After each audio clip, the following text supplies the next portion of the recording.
팔레스타인 무장정파 하마스가 이스라엘을 기습 공격하고 또 이스라엘이 맞대응하면서 양측 사상자가 4천 명을 넘어섰습니다. 취재기자 연결해서 자세한 상황 알아보겠습니다. 신웅진 기자. 네, 국제부입니다. 네, 지금 충돌 이틀째인데요. 지금도 교전이 이어지고 있다고요? 네, 이스라엘군은 브리핑을 통해서 하마스 무장대원들이 침투했던 남부 대부분 지역의 통제권을 회복했다고 밝혔습니다.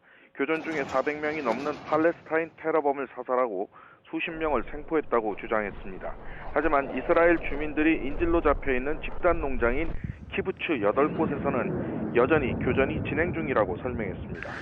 교전 이틀째를 맞아서 사상자 집계도 4천 명 이상으로 늘었습니다. 이스라엘에서는 300명 이상이 죽고 1,864명이 부상해서 사상자 수가 2,100명을 넘어섰습니다.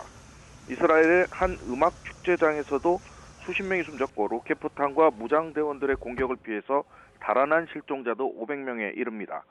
이스라엘군의 공습으로 팔레스타인 가자 지구에서도 사망자 256명, 부상자 1,788명으로 사상자가 2,000명 이상 집계됐습니다. 네, 상황이 참 심각한데요. 지금 하마스가 이스라엘 민간인과 군인 일부도 인질로 잡아갔다고요? 네, 이스라엘 측은 하마스 무장대원 200~300명이 분리장벽을 넘어서 이스라엘로 침투한 것으로 보고 있습니다. 하마스 측이 이스라엘인 수십 명을 인질로 붙잡아 가자 지구로 데려가 분산 수용하고 있고 또 군인 50여 명도 포로로 잡았다고 주장하고 있습니다. 이스라엘의 포격에 대한 인간 방패로 삼겠다는 전략인 것 같습니다. 이를 뒷받침하는 영상들이 소셜미디어 등에 올라오고 있습니다. 네, 이런 가운데 이스라엘이 대대적인 보복 공습에 이어 또 강력한 대응을 공언하고 있어서 충돌이 더 커질 것 같습니다. 앞으로 어떻게 전망하십니까? 네, 베냐민 네타냐후 이스라엘 총리는 이미 이 상황을 전쟁으로 규정하고 모든 물리력을 동원해서 보복하겠다고 선언했습니다. 하마스가 숨어있는 곳, 활동하는 모든 곳을 폐허로 만들겠다고 공언했는데요. 한마디로 팔레스타인 무장 세력을 뿌리 뽑겠다는 것입니다. 이스라엘은 일정 시점을 정해서 팔레스타인 무장 세력에 대한 대대적인 군사작전에 나설 것으로 보입니다. 이와 함께 이스라엘은 팔레스타인 가자 지구에 대한 전력 공급을 중단하고 외부로부터의 연료와 물품도 차단할 것으로 전해지고 있습니다.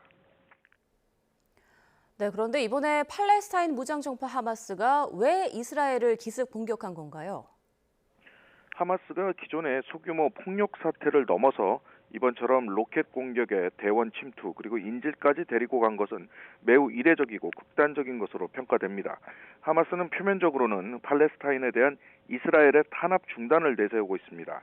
하마스 대변인은 이번 공격이 팔레스타인이 수십 년간 겪어온 이스라엘의 모든 만행에 대응하기 위한 것이라고 밝혔는데요. 하지만 진짜 속내는 최근 이스라엘과 사우디아라비아가 관계 개선에 나서는 등 중동의 평화 분위기가 형성되자 입지가 좁아질 것을 우려해서 제동을 걸려는 것이라는 분석이 나오고 있습니다. 주변국으로 무력 충돌이 확산하는 것 아닌가 이런 우려도 커지고 있는데요. 하마스뿐 아니라 레바논 무장 세력 헤즈볼라도 개입했다고요. 네, 이스라엘이 레바논 시리아와 접경한 골란 고원에 이스라엘 점령지 셰바 함스라는 곳이 있습니다. 레바논과 이스라엘의 영토 분쟁 대상지인데요.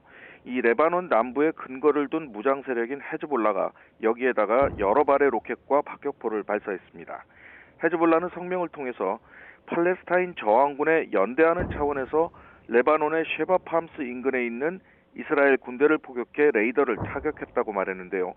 이스라엘 군도 포탄이 날아온 레바논 남부를 겨냥해서 보복 포격을 가했습니다. 이란의 직접적인 지원을 받는 헤즈볼라가 하마스의 대이스라엘 공격에 개입함에 따라서 시리아나 예멘, 이라크 등 주변국 무장 세력도 이번 사태에 가담할지 주목됩니다. 지금까지 국제부에서 전해드렸습니다.